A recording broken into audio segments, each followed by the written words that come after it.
오늘 찬양을 들으시고 이렇게 박수가 나오는데 박수가 나올만 합니다. 왜냐하면 우리 지난 주일날 지역 교회들이 함께 모여서 연합 합창제가 있었거든요. 그때 우리 하나님께 올려드린 찬양의 내용입니다. 다 외워서들 다 그때 부르셔가지고 오신 많은 분들이 정말 은혜를 많이 받고 정말 감동의 물결이었습니다. 그래서 저희 교회가 합창제의 꽃이라는 별명을 얻게 되었습니다. 진짜예요. 진짜 제가 다 들은 말입니다.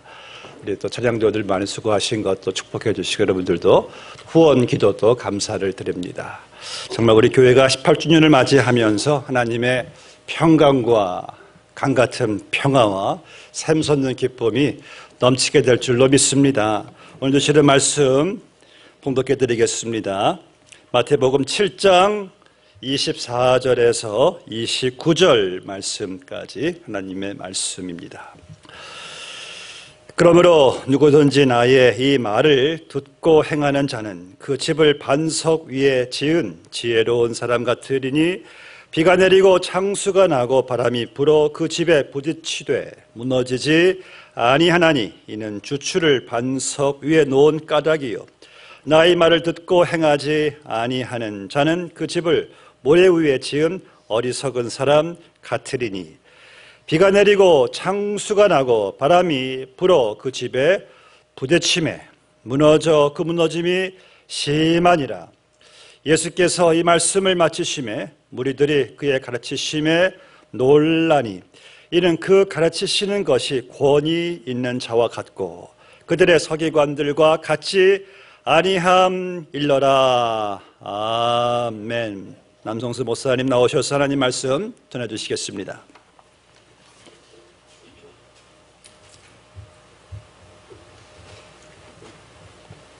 할렐루야. 창립 18주년을 맞이해서 하나님 앞에 예배드리시는 우리 모든 토렌스 선한 목자교회 성도님들, 하나님의 크신 은총이 함께 하시길 간절히 축원합니다. 지난 18년을 인도하신 하나님의 은혜도 크셨지만 앞으로 있을 180년의 하나님의 인도하심이 더 크고 놀라우실 줄 믿습니다. 별로 원치 않으시는 것 같아요. 앞으로 펼쳐질 180년의 하나님의 은혜의 역사가 넘치시길 축원합니다. 네. 자, 이제 아멘을 하시는 분들에게는 그 복이 임할 것입니다. 네, 아멘 안 하시는 분들에게도 임할 줄 믿습니다. 오늘 우리 찬양대, 할렐루야 찬양대인가요? 이름이? 할렐루야 찬양대. 오늘 굉장한 수준의 찬양을 주셨어요. 와, 놀랐습니다. 영국에 가면요, 왕립 합창단이라고 있습니다. 로얄 콰이어라고 그랬는데요. 이 왕립 합창단이 세계적인 수준의 합창단이잖아요. 이 합창단이 웨스트민스터 사원에서 이제 왕족과 수많은 귀빈들과 함께 매 주일마다 예배를 드릴 때 이 왕립 합창단이 찬양대를 씁니다. 그 찬양대의 그 왕립 합창단의 그 노래를 들으면 굉장히 놀라운데요. 그 왕립 합창단보다 오늘 조금 못하셨어요. 굉장하신 겁니다. 오늘 아주 놀랍습니다. 감사를 드립니다. 자, 오늘 말씀을 나누기 전에 한번 하나님의 귀하신 은혜를 사모하는 의미에서 우리 함께 기도하고 시작했으면 좋겠습니다. 우리 한번 같이 기도하실까요? 전능하신 하나님 감사드립니다. 이 복된 주일에 주께서 창세 때부터 복 주시마 약속한 이 날을 우리에게 허락하셔서 하나님 앞에 나와 예배하며 주를 찬미할 수 있도록 인도해 주신 것 감사를 드립니다. 하나님, 오늘도 주의 말씀을 듣겠습니다. 주의 성령님께서 우리의 마음의 밭을 기경하셔서 주의 원하시는 뜻을 듣게 하시고 결단하게 하시고 이 말씀을 듣고 우리의 삶 속에 정말로 순종하며 나갈 수 있는 은혜가 있게 하여 주시옵소서. 예수님의 이름으로 기도하옵나이다. 아멘. 오래전에 프랭크 라이트라고 하는 미국의 건축가가 있었습니다. 1920년대 분인데요. 이분이 미국에서도 큰 일을 했지만 일본 동경에 그 유명한 데이코크 호텔이라고 있습니다. 일명 임페리얼 호텔입니다. 이 임페리얼 호텔을 건축한 설계사입니다. 이 프랭크 라이트가 이 일본의 임페리얼 호텔을 건축하는 데 걸린 총 시간은 4년이 걸렸습니다. 그 중에 2년을 기초공사하는 데 시간을 들였습니다. 집안이 워낙 연약하고 또 수많은 이 자연재해로부터, 특별히 지진으로부터 이 건물을 좀 튼튼하게 짓기 위하여서요, 기초공사만 2년을 했습니다. 그러다 보니까 이 건물주나 그 주변에 있는 일본의 수많은 건축 설계사들이 이 프랭크 라이트에 대해서 좀 이렇게 불편하기를 시작합니다. 예정된 이 기간 안에 또 계획된 이 비용을 가지고 있는데 자꾸 비용이 늘어나고 시간이 늘어나고 그러면서 프랭크 라이트에 대해서 비난을 합니다. 뭐 이렇게 그냥 기초공사에 이렇게 힘을 들이느냐고. 그러나 이 임페리얼 호텔의 진가는 불과 몇 년 지나지 않아서 나타나기를 시작합니다. 1923년도에 그 유명한 동경 대지진이 일어났을 때에 동경 안에 있던 모든 건물들 다 부서지고 수많은 사람들이 목숨을 잃고 집안이 파괴되고 막 그런 어떤 일들 가운데 유일하게 무너지지 않고 부서지지 않았던 호텔이 바로 이 임페리얼 호텔이었습니다. 바로 이 라이트가 임페리얼 호텔을 그 기초 공사를 2년 이상 그리고 더 많은 비용을 들여가면서 했을 때에 수많은 사람들은 비난했지만 프랭크 라이트는 한 가지를 그가 보고 있었습니다.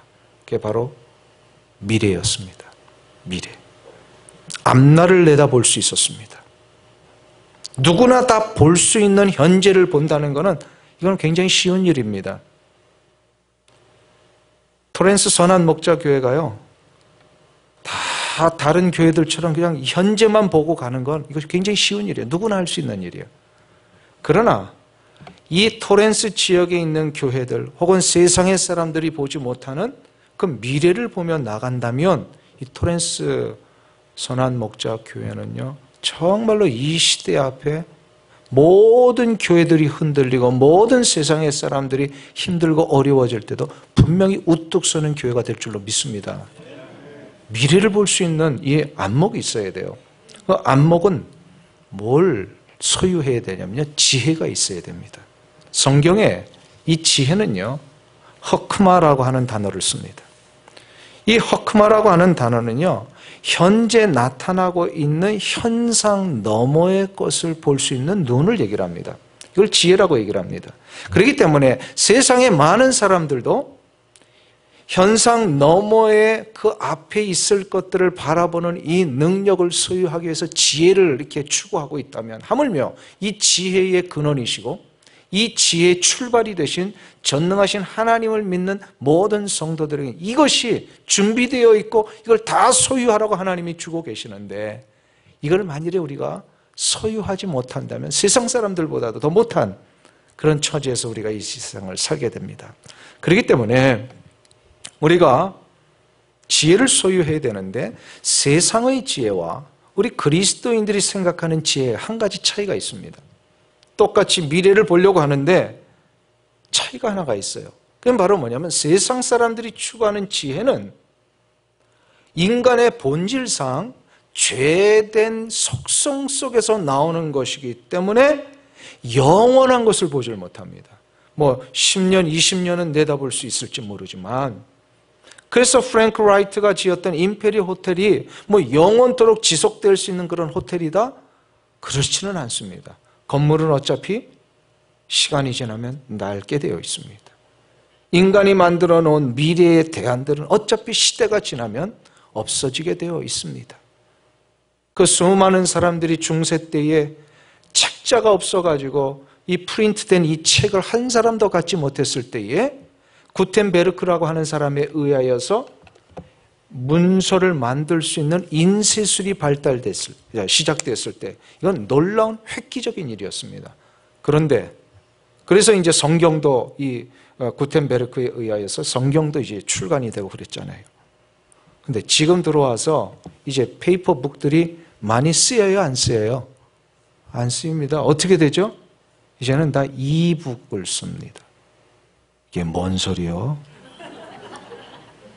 이북에 대해서 혹시 저 북한 이북을 얘기를 하는 게 아니고요. 이북, electric books. 이게 무슨 얘기냐면요. 이제는 페이퍼로 된 책을 많이 안 씁니다. 다 전자기기를 가지고요. 아이패드를 쓰고요. 제 아들이 이번에 대학을 들어갔는데 참 아들들은요. 전화를 하면 왜 전화를 할까요? 뭐가 필요할 때만 전화하는 거예요. 그런데 요즘 학교에서는요. 이제 강의를 이렇게 뭐 칠판 쓰고 이런 거 안 한대요. 교수님들이 자기 아이패드를 가지고 와가지고요. 아이패드에 있는 내용을 학생들이 가지고 있는 아이패드에 그날 이렇게 샌드를 해주는 거예요. 그럼 교수도 아이패드 보고 학생들도 아이패드 보고 그러면서 수업을 한대요. 그러면서 아빠 나 이거 필요해 그러더라고요. 야, 이 시대가 이렇게 달라졌어요.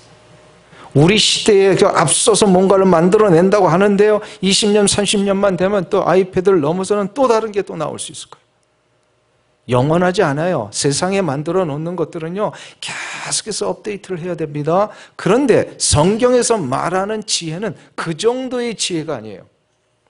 성경에서 말하는 지혜라고 하는 것은 현상 너머의 미래를 바라보되 단순히 없어질 미래 정도가 아니라 영원히 지속될 수 있는 미래를 바라보게 합니다.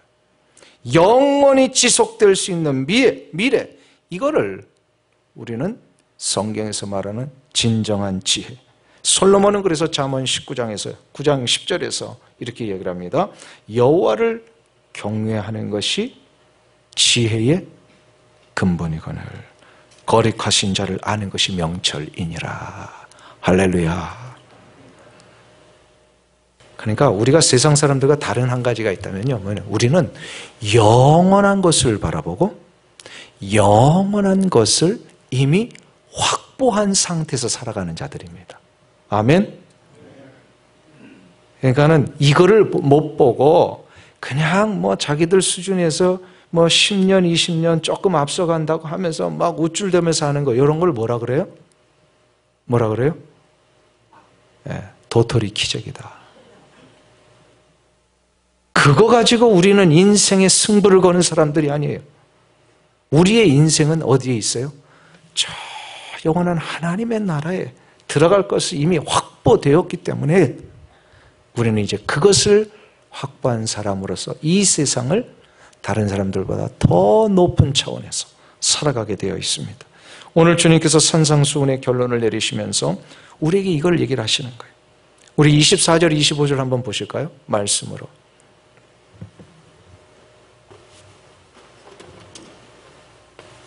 24절, 25절. 제가 한 가지 또 말씀드려야 될 걸 잊어버렸는데. 제가 이렇게 선풍기를 왜 트는지 아세요? 에어컨이 약해서가 아닙니다. 우리 장로님 한 분이 이 일 때문에 아주 혼쭐이 나셨는 것 같은데 그게 아니고요. 저는 워낙 땀이 많아가지고 설교 때 선풍기를 틀어야만 됩니다. 그러니까 에어컨이 안 들어와서 선풍기 튼 거라고 오해하시면 안 됩니다. 예. 이거 담당하신 장로님이 그냥 막 식은땀이 나셨대요. 이것 때문에. 그거 아니에요. 저는 우리 교회에서도 설교할 때 선풍기를 틀어요. 에어컨 아무리 세게 틀어도요. 저는 선풍기를 틀어야 됩니다. 워낙 땀이 많은 사람이라. 그래서 좀 이해해 주시고요. 우리 선풍기 틀은 거에 대해서 혹시나 받아대실까 봐 그렇게 말씀드립니다. 별로 설교에는 해당되지 않는 얘기지만 우리 24절, 25절 우리 다 같이 합독하겠습니다. 시작. 그러므로 누구든지 나의 말을 듣고 행하는 자는 그 집을 반석 위에 지은 지혜로운 사람 같으리니 비가 내리고 창수가 나고 바람이 불어 그 집에 부딪히되 무너지지 아니하나니 이는 반석 위에 놓은 까닭이요. 자, 한번 보세요. 지금 지혜의 문제를 얘기를 하시면서 주님이 산상수훈에서 이제 결론을 요 9절에서 내리신 거거든요. 내신데 나의 이 말을 듣고 그 집을 반석 위에 지은 자는 어떠한 사람이라고요? 그러니까 여기서 지혜가 나오는 거예요. 이 지혜로운 사람은 뭘 바라볼 수 있는 사람이라는 거예요? 영원한 것을 바라보고 흔들리지 아니하고 이 세상을 살아갈 수 있는 능력의 소유자다. 단순히 그냥 눈앞에 있는 그 닥쳐진 현실에 막 급급해서 사는 정도의 삶이 아니라는 거예요. 지혜로운 삶은요, 다 전체를 관줄하는 거예요. 기업을 경영해 보시는 분은 이게 뭔지를 아실 거예요. 그냥 터지는 문제 앞에 막 처리하면서 사는 게 아니라 전체를 보면서 이 문제를 어떻게 해결하고 이 문제를 어떻게 나가야 돼. 이걸 이렇게 관조할 수 있는 능력, 이게 바로 지혜요 명철이다. 그래서 영어에서는 이 명철을요 understanding으로 표현해요. understanding, 모든 걸 다 이해하고 한꺼번에 보는 어쩌면 통찰력이다, 이렇게 얘기할 수가 있어요.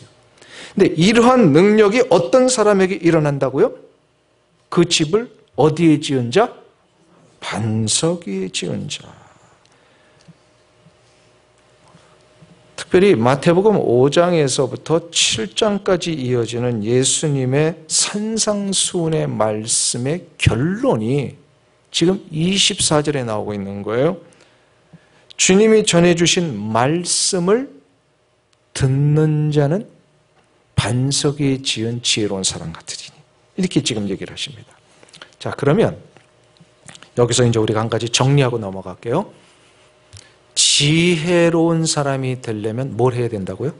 24절에 누구든지 나의 이 말을 듣고 그 집을 어떻게 해요?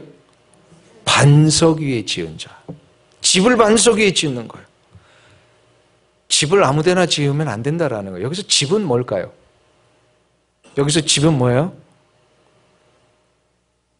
네, 이것은요, 우리의 인생의 모든 행위를 얘기를 합니다. 우리 인생의 모든 행위. 우리 인생의 모든 디시전 메이킹 하는 이 모든 순간순간마다 그거를 어디 위에서 해야 된다는 거예요? 반석 위에서 해야 된다는 거예요. 집을 짓는다라고 하는 것은 성도가 이 세상을 살아가는 동안에 해야 하는 모든 행위들, 그래서 똑같은 예수를 믿었는데도 어떤 이는 지혜가 있어서 인생의 집을 반석에 짓는 자가 있고 그렇지 못한 자가 있더라는 겁니다. 이 말씀은요, 예수 믿지 않는 자들에게 하신 말씀이 아니에요. 예수 믿는 자들에게 하시는 말씀이에요. 그러면 예수 믿는 자들에게 대해서도 두 종류가 있다는 거죠. 지혜로운 자가 있고 지혜롭지 못한 자가 있고, 집을 반석에 짓는 자가 있고 짓지 못하는 자가 있다. 그럼 짓지 못하는 자는 어디에 집을 짓는 거예요? 모래 위에. 팔레스타인 지역은요, 이 캘리포니아와 날씨가 비슷해서요, 겨울에 우기가 옵니다. 그러니까 겨울에 비가 옵니다. 팔레스타인의 하천들은요, 1년 내내 거의 말라 있습니다. 그래서 하천을 가보면요, 이렇게 딱딱하게 굳어 있어요. 골짜기마다. 그런데 평소에는 말라 있을지라도요, 우기 때 비가 한번 오면요, 이 하천이 급류로 바뀝니다. 이걸 와디천이다라고 말을 해요. 와디. 이 와디의 특징은요, 평소에는 이게 하천인지 그냥 골짜기인지 이거 구별을 못합니다. 그런데 겨울에 비만 한번 왔다면, 많이 오는 건 아니지만 한 번 오면요, 급류가 형성이 되는데 그 지역에 물이 그냥 쏜살같이 흘러내려 버립니다. 그러니까 평소에 아무 생각 없이 이게 골짜기인지 이게 하천인지 이거 생각 안 하다가, 그러니까 안목이 없어가지고 앞날을 내다보지 못하다가 그냥 여기 평평하고 좋으니까 이게 플랫하니까 여기다가 텐트 한번 칩시다 해가지고 텐트 쳤다가 갑자기 급류가 오면 어떻게 된다는 거예요? 비가 내리고 창수가 나고 바람이 불어 그 집에 부딪히면 어떻게 되는 거예요? 모래 위에 지은 자는요, 다 무너진다는 겁니다. 그런데 분별력이 있고 어떤 삶의 디시전 메이킹을 할 때 인사이트가 있고 언더스탠딩이 있잖아요. 그러니까 명철이 있잖아요. 지혜가 있어서 명철을 갖고 있잖아요. 그러면 어디에 집을 져야 할지, 내가 텐트를 어디에 쳐야 할지, 이게 보여진다는 거예요. 이게 보여진다는 거예요. 그래서 주님이 지금 그 얘기를 하십니다. 반석에 집을 져라. 괜히 아무 생각 없이 그냥 평평하다고 이 모래사장 위에 집을 졌다가 순간적으로 날아갈 수 있으니까. 순간적으로 모든 게 다 무너질 수 있으니까. 반석 위에 집을 져라. 지금 이 얘기를 하시는 거예요. 자, 그러면 반석 위에 집을 짓기 위해서는 어떻게 해야 될까요? 어떻게 반석 위에 집을 짓습니까? 24절 그 첫 줄에 나와 있어요. 한번 다 같이 합독합니다. 시작. 그러므로 누구든지 나의 이 말을 듣고 행하는 자는 그 집을 어디에 짓다고요? 잘 보세요. 누구든지 나의 이 말을 듣고, 이 말은 누구의 말이에요? 하나님이 우리에게 허락하신 모든 성경의 말씀입니다. 더 구체적으로는 마태복음 5장, 6장, 7장에 나오는 예수 그리스도께서 우리에게 주신 산상수훈을 얘기를 해요. 이 산상수훈은 모든 말씀의 이렇게 집약이에요. 이거를 이제 풀어서 가보면은 창세기부터 요한계시록 12장, 마지막 장까지, 이렇게 이제 이어지게 됩니다. 이 말을 듣고 행하는 자, 즉, 이것은요, 반석 위에 그 집을 짓는 자이다. 이렇게 되면요, 뭐가 생긴다고요? 그에게 지혜가 생기고요. 지혜가 생기면 무엇이 나타나요? 안목이 생깁니다. 미래를 보는 눈이 생깁니다. 이것이 있으면 사업 잘 될까요? 안 될까요? 사업도요, 앞날을 내다볼 줄 알아야 돼요. 스몰 비즈니스도요, 앞날을 내다볼 줄 알아야 됩니다. 어느 지역에 가게를 오픈해야 될지. 미래는 결코, 그래서 우리의 육신의 눈으로 보이지 않습니다. 인간에게는요, 아예 이게 없어요. 앞날을 내다볼 수 있는 능력이 우리에게는 없어요. 한 가지, 그런데 하나님께서 우리에게 미래를 내다볼 수 있는 길을 주셨어요. 그게 바로 우리 인생의 길이시요 빛이 되신 하나님의 말씀. 주의 말씀은 내 발의 등이요 내 길의 빛이시니이다. 이 다윗의 이 고백이 있죠. 한번 따라하겠습니다. 주의 말씀은 내 발의 등이요 내 길의 빛이니이다. 이거 믿으세요, 여러분들? 주님의 말씀이 내 발의 등이요 내 길의 빛임을 믿으십니까? 혹시 옛날에 시골에서 자라신 분 계세요, 여기서? 시골길. 그 불도 잘 들어오지 않았던 옛날의 시골길, 깜깜한 시골길. 시골길 가려면 어떻게 하죠? 전기도 들어오지 않았은 그 시절에. 그러면 등불을 들고 가죠. 등불. 등불을 들면 어떻게 되죠? 쫙 보여요, 안 보여요? 예. 그 어두운데 이 등불이면 그냥 쫙 앞길이 보여요. 그런데 이게 이제 지금처럼 무슨 플래시라이트이 있는 게 아니고 등불이니까 멀리 가지는 못해요. 그러니까 바로 내 앞에 이 반경을 보여줍니다. 그러면은 저 보이지 않으면 어떻게 돼요? 이거를 들고 또 옮겨가면은 조금 더 보이고, 조금 더 보이고, 조금 더 보이고. 지금 다윗이 이 고백을 하고 있는 거예요. 주님의 말씀은 내 발의 등이요 내 길의 빛이니이다. 내가 매 순간마다 가는 곳곳마다 주께서 말씀이 나의 빛이 되어 주셔서 나의 길을 보여주시고 인도하시게 된다는 겁니다. 그래서 보여주시는 이 말씀을 붙들고 매 순간마다 나아가는 사람, 이게 바로 반석 위에 집을 짓는 사람이다. 이렇게 되면 내 인생에 비바람이 불고 창수가 나도요, 무너진다, 안 무너진다? 안 무너진다. 이게 안 되면 어떻게 될까요? 이거를 하지 못하면 어떻게 해요? 조금만 어떤 일이 일어나도요, 무슨 큰 일이 난 것처럼 막 부들부들 떨고요. 사람들이 문제가 일어나면요, 제일 먼저 뭐부터 할까요? 그러니까 우리 말씀 안 붙들고 사는 사람들이 얘기를 해보자는 거예요. 어떤 문제가 딱 발생하면 제일 먼저 하는 현상이 뭐예요? 대부분 전화기 붙듭니다. 그래서 이 전화해가지고요, 누구한테 이 문제를 얘기를 할까? 이 문제를 누구하고 의논할까? 그리고 이 문제가 일어나면요, 무슨 세상의 모든 문제가 다 무너지는 것처럼 막 사람들 만나고 이야기를 하고, 그런 사람들 너무 많아요, 안 많아요? 여기는 없는데요. 저 바깥에 나가면 이런 사람들 너무 많아요. 너무 많아요. 이런 사람들 보면 뭐 한다고 그래요? 호들갑. 혹시 들어보셨어요? 호들갑.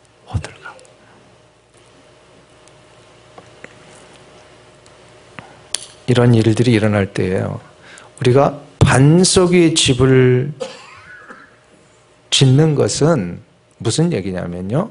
반석 위에 집을 져도 인생의 홍수가 날까요, 안 날까요? 반석 위에 집을 져도 인생의 홍수가 날까요, 안 날까요? 나죠. 나요. 근데 반석 위에 집을 지으면 어떻게 된다는 거예요? 무너지지 않으니까 뭘 떨지 않는다? 네, 따라하겠습니다. 호들갑. 반석 위에 집을 지으면 인생의 창수가 나도 호들갑을 떨지 않아요. 그런데 모래 위에 집을 지으면 어떻게 되죠? 조금만 문제가 일어나도요.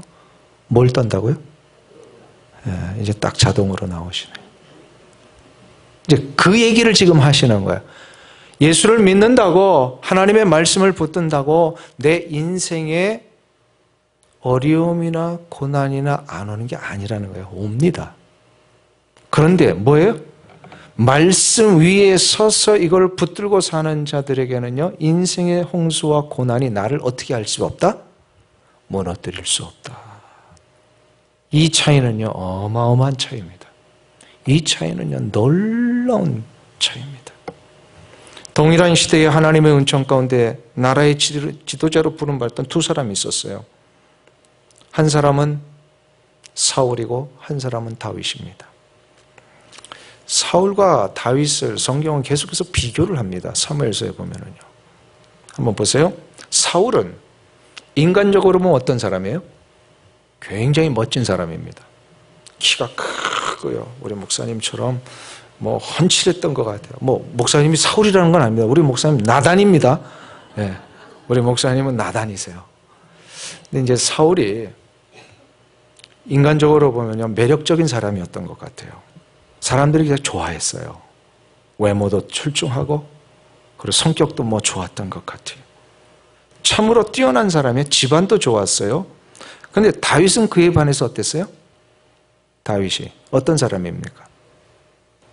사무엘 선지자가 이새의 집에 와서 하나님이 당신 집에서 아들을 왕으로 세운다 하니까 아들 좀 보여주시오 해가지고 아들을 보여달라고 했는데 첫째 아들, 둘째 아들, 셋째 아들 다 보여줬는데 하나님이 아니다, 없다. 그래서 사무엘이 물어봤어요. 여기에 있는 자들이 다 당신들의 아들 다 온 겁니까? 그때 이새가 뭐라 그래요? 하나 더 있긴 있는데 그럽니다. 하나 더 있긴 있는데. 그럼 무슨 얘기예요? 하나 더 있긴 있는데 라고 하는 건 무슨 얘기예요? 보여주고 싶지 않은 아들이었어요. 혹시 여러분들 가운데 그런 아들이 있으세요? 어떤 아들은 그냥 애들 얘기만 나오면 그냥 입에 거품 풀면서 얘기하고 싶은 아들이 있죠? 있어요, 없어요?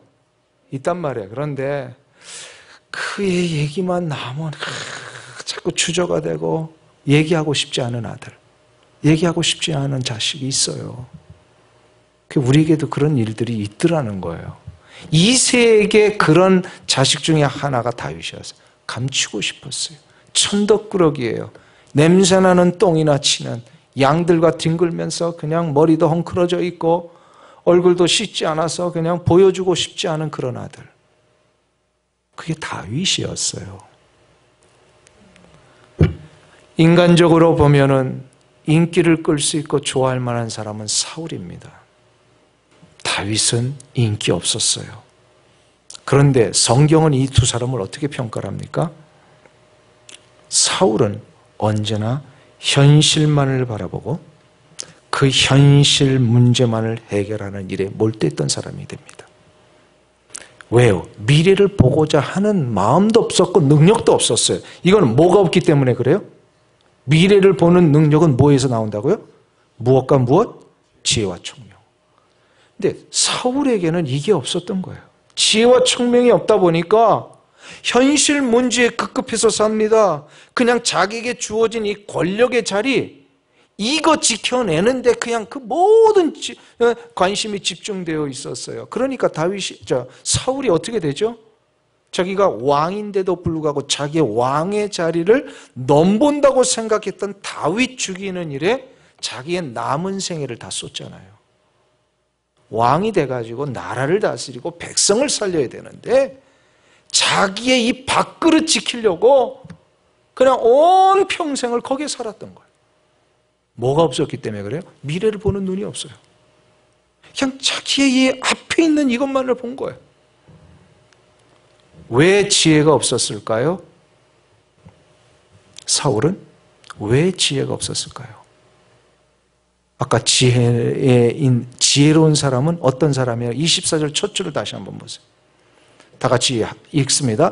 그러므로 누구든지 이 말을 듣고 행하는 자는, 말을 듣고 행하는 자는 하나님의 말씀을 들을 줄 알아야 되고 하나님의 말씀을 붙들 줄 알아야 되고 하나님의 말씀을 순종할 줄 알아야 돼요. 이런 사람이 그 집을 반석에 지은 자여 지혜로운 사람이 됩니다. 사울은 그걸 못했어요. 하나님의 말씀 안 들었어요. 사무엘서에 보세요. 사울은 어떻게 살았어요? 왕이 딱 되고 나서 돌변합니다.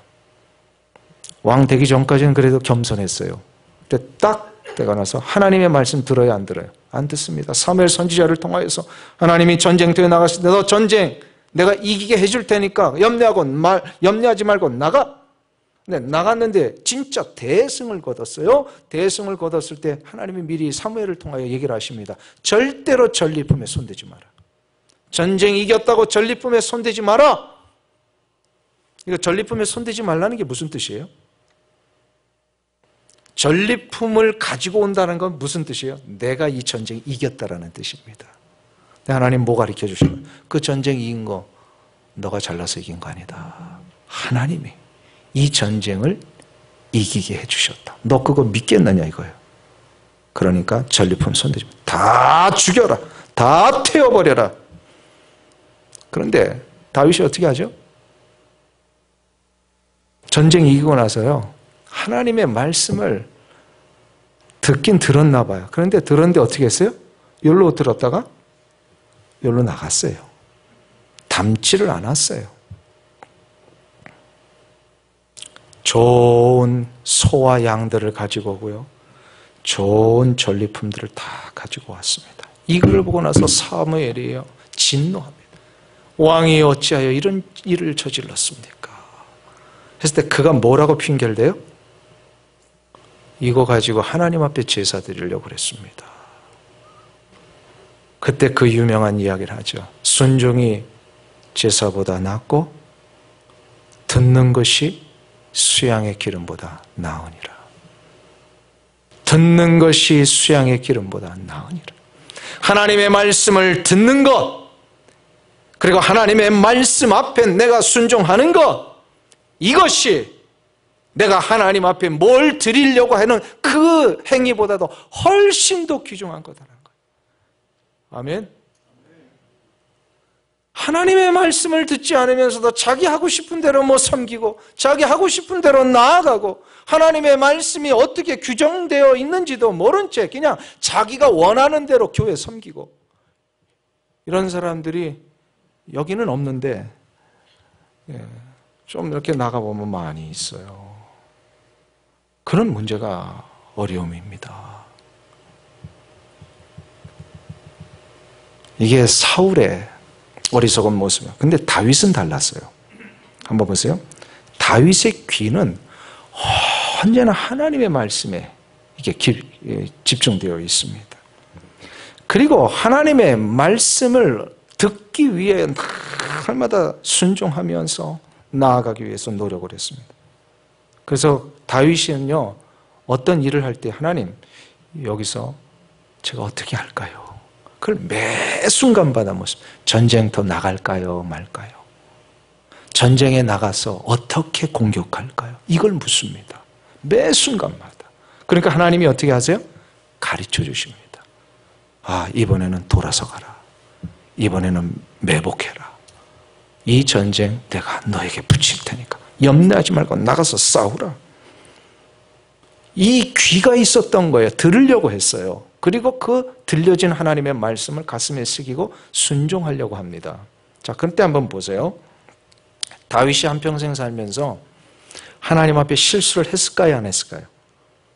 했죠. 죄 졌을까요, 안 졌을까요? 집니다. 어쩌면 사울보다도 더 실수 많이 했을 수도 있어요. 사울보다도 더 심각한 죄를 지은 것일 수도 있어요. 어떤 죄를 저질렀죠? 그 나중에 살인죄 저질르죠? 간음죄 저질르죠? 이 정도 죄면요, 교회에서 버틸 수 있을까요, 없을까요? 이거 끝나는 거예요. 이런 죄 저지르고서 교회 무슨 리더십이 된다, 집사가 된다, 장로, 이거 할 수 없잖아요. 찬양대는 더더욱 못하고. 그렇잖아요. 그런 죄 짓고 어떻게 해요? 근데 하나님은 이 다윗을 어떻게 평가하셨어요? 내 마음에 합한 자라. 이상하지 않아요? 이상하지 않아요? 그런 죄를 저질렀는데, 그런 실수를 했는데 다윗을 향하여 하나님이요, 내 마음에 합한 자라. 하나님 도대체 무슨 기준이십니까? 사람을 평가하는데 이게 무슨 기준이십니까?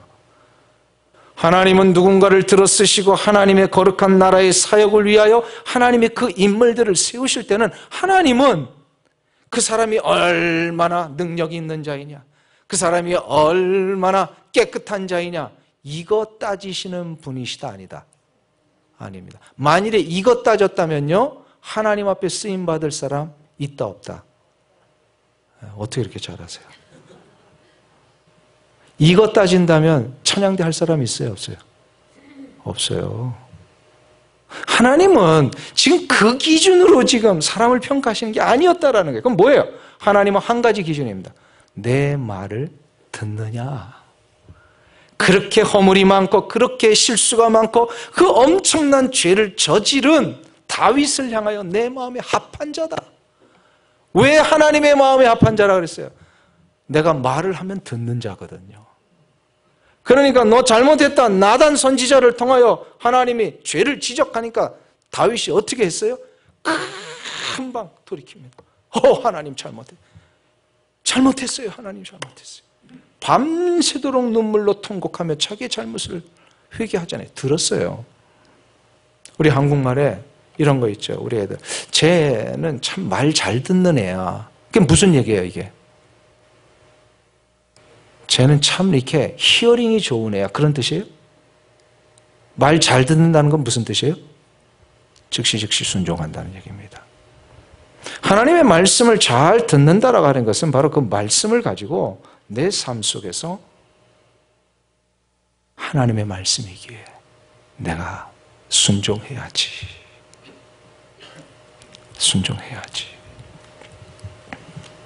사랑하는 트랜스 선한목자교회 성도님 여러분, 저는 여러분들이 인생을 지혜로운 사람처럼 반석 위에 여러분의 인생이 세워지기를 축원합니다. 그러기 위해서는요, 어떻게 된다고요? 말 잘 듣는 사람 되어야 합니다. 누구 말을? 예. 우리 권사님이시죠? 예. 목사님 말을 잘 들어야 된다고 지금 얘기를. 굉장히 중요합니다. 예. 그래서 옛날에는요, 성부, 성자, 성령 다음에 목사님 그랬어요. 옛날에는. 목사님이 무슨 허튼 얘기 하시겠어요? 다 하나님의 말씀을 통하여 여러분들에게 전해 주시겠죠. 그러니까 목사님 말 잘 듣는 거 맞는 말입니다. 맞는 말이에요. 하나님의 말씀을 잘 들을 줄 알아야지. 말을 잘 들어야지. 말 잘 듣는 성도 있는 교회 분열이 있다 없다? 좀 대답 좀 해주세요. 말 잘 듣는 성도 있는 교회 아픔이 있다 없다? 말 잘 듣는 성도들이 있는 교회 갈등이나 찢어짐이나 없습니다. 그러면 갈등이 있고 아픔이 있고 인생의 그 수많은 그런 공격들 앞에 맨날 호들갑 떠는 사람들이 있잖아요. 그럼 뭘 못하고 있는 거예요? 분명히? 뭘 안 듣고 있어요? 예, 말을 안 듣는 거예요. 하나님의 말씀을 안 듣는 거예요. 그렇기 때문에 주님이 그 수없으신 말씀을 우리 가운데 주시면서 예수님의 결론을 요 구절 속에서 하신 거예요. 7장 24절부터 27절이 그 결론이에요. 그런 의미에서 우리가 예수님이 우리에게 진짜 주시고자 하는 결론을 다시 한번 읽기를 원합니다. 한번 보세요. 마태복음 7장 24절부터 27절까지 한 절씩 저하고 교독을 하시는데 오늘 우리에게 주시는 하나님의 명령으로 받으시길 주의 이름으로 축원합니다. 그러므로 누구든지 나의 이 말을 듣고 행하는 자는 그 집을 반석 위에 지은 지혜로운 사람 같으리니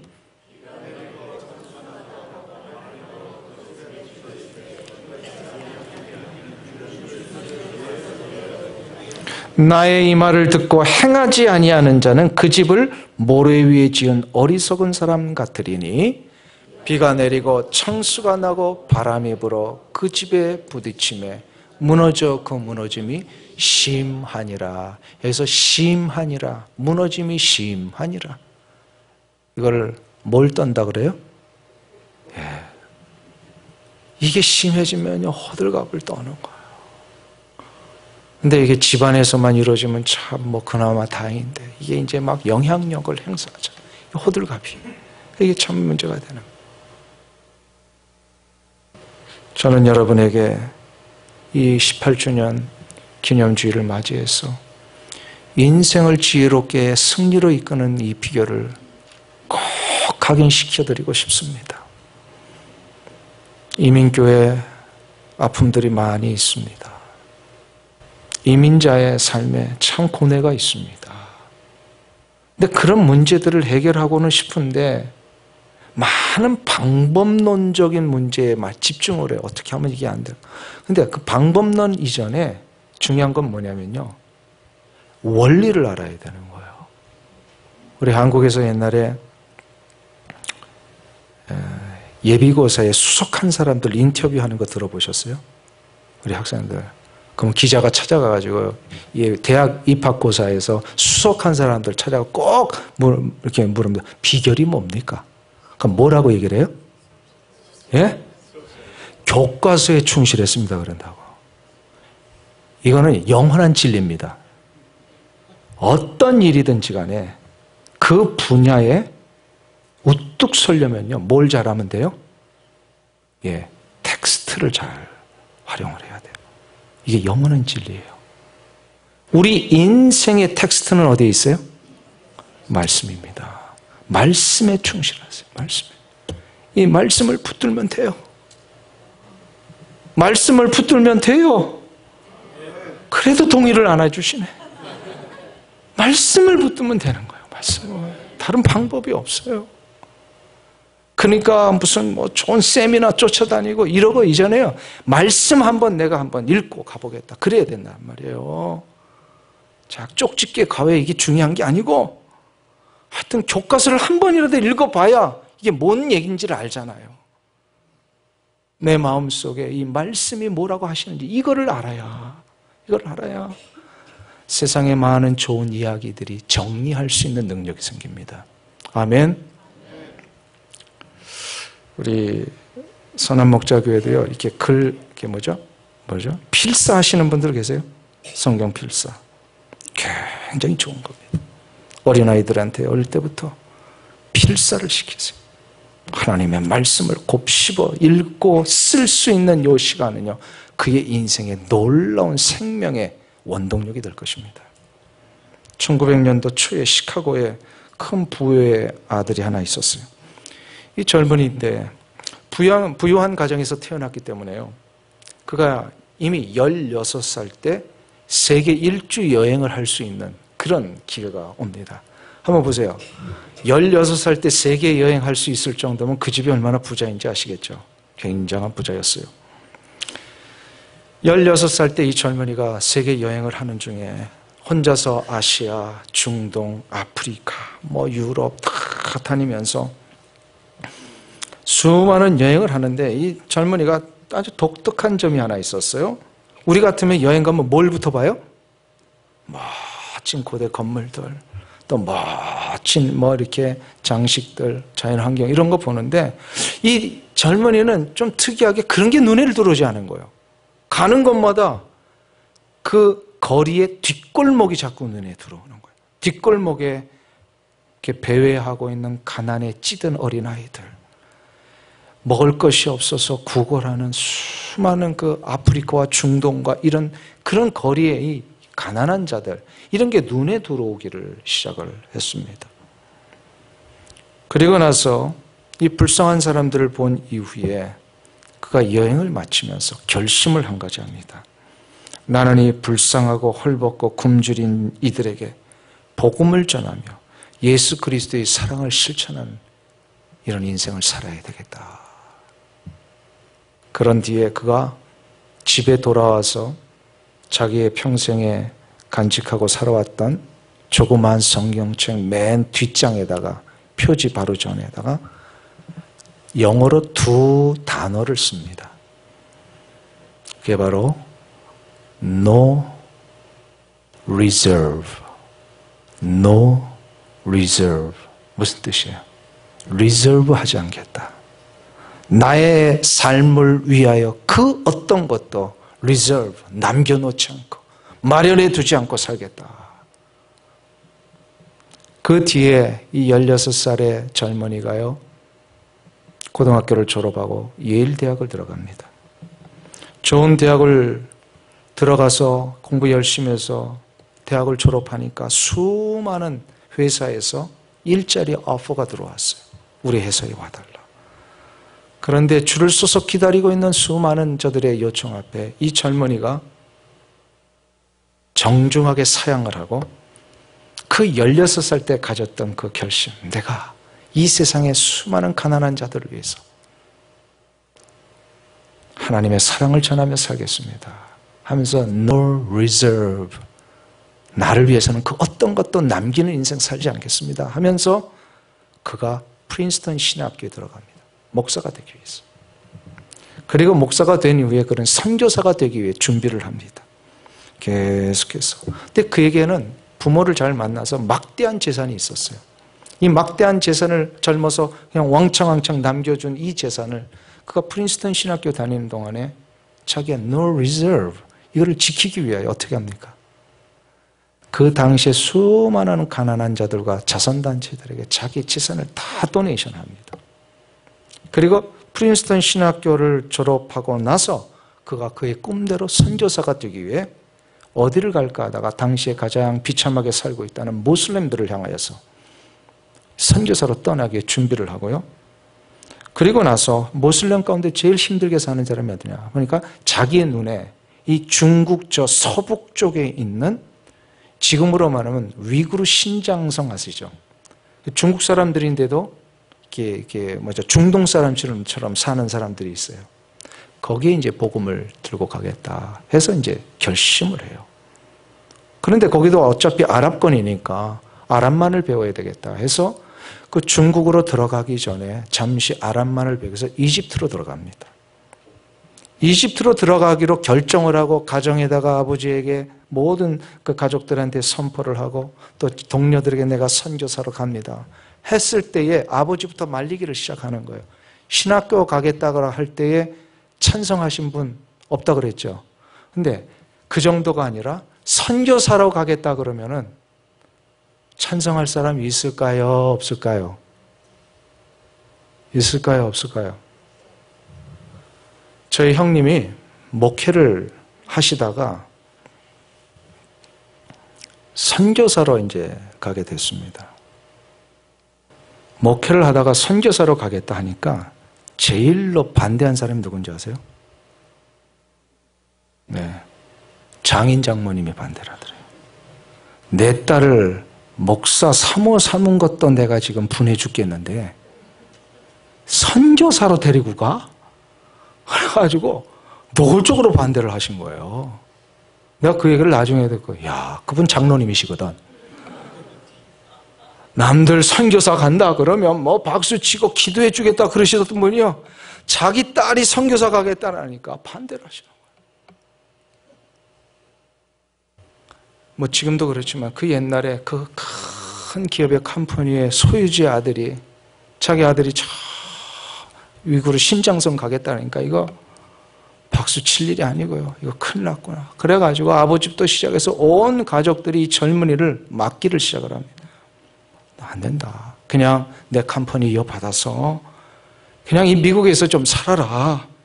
그리고 또 수많은 신학교의 동료들조차도 뭐 그렇게까지 힘든 상황을 만들어 갈 필요 있느냐, 그냥 여기서 목회해라, 이렇게 된 거예요. 그때 그가 자기의 집에 침실에 돌아가지고 그 성경책을 다시 핍니다. 거기에 뭐라고 쓰여 있다고요? No reserve. 그 밑에다가 또다시 단어 하나를 씁니다. No retreat.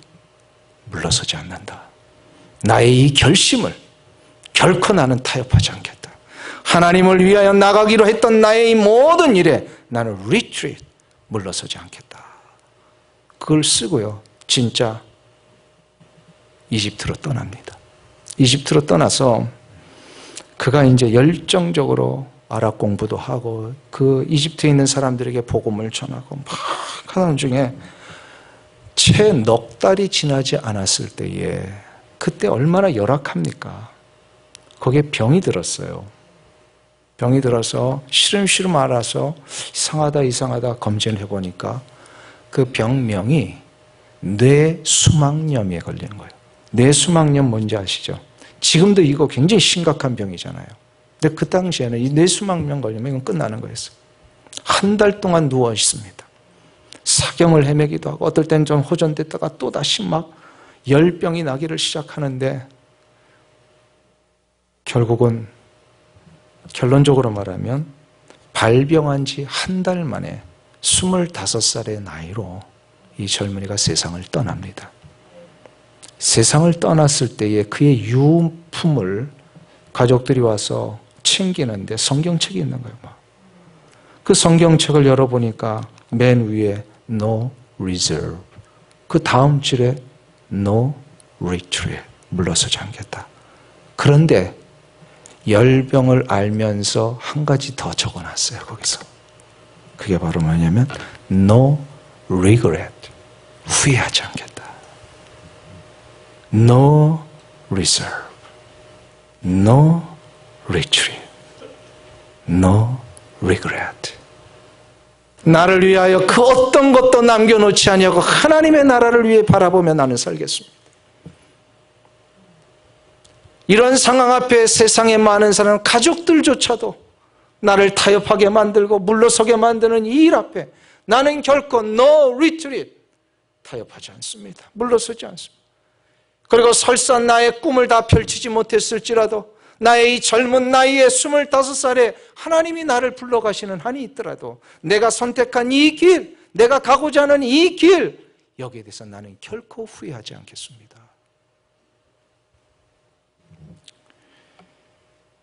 이 세 마디를 남기고 간 이 젊은이의 이름이요, 윌리엄 버든입니다. 윌리엄 버든은요, 그 옛날에 우리 이 초창기에 미국에서 유명한 그 버든 우유회사의 상속자였습니다.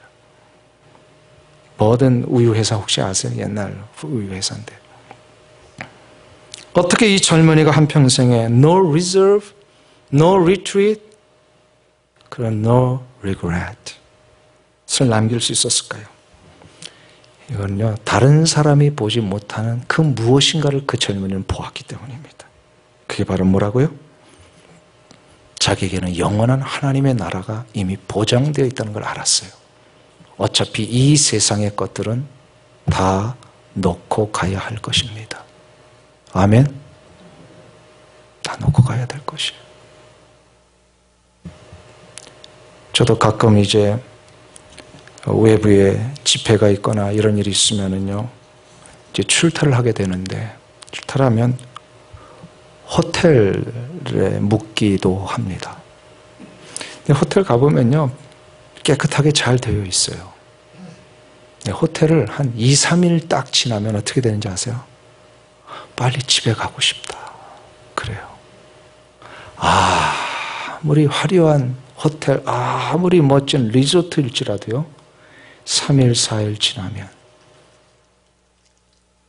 가고 싶어요. 왜요? 이것은 영원히 있을 것이 아니에요. 내가 진짜 거할 것은 내 집이잖아요. 아무리 이 세상에 우리의 삶의 조건이 안락하고 화려할지라도요, 이곳은 영원히 있을 것이 아닙니다. 이거 인정이 되세요? 인정이 되세요?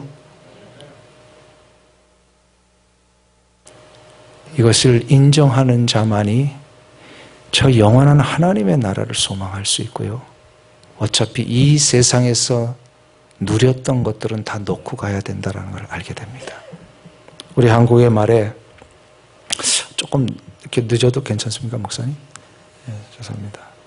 한국의 말에 죽은 자의 수위에는 뭐가 없다 그래요? 주머니가 없다.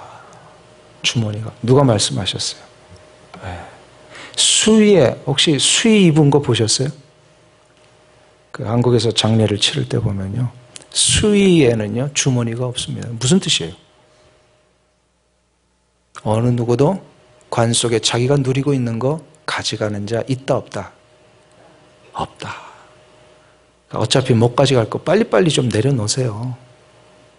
빨리빨리 정리하세요. 정리하세요. 제가 13년 우리 교회에 와가지고요, 목회하는 동안에 장례를 몇 번을 했는가 세봤어요.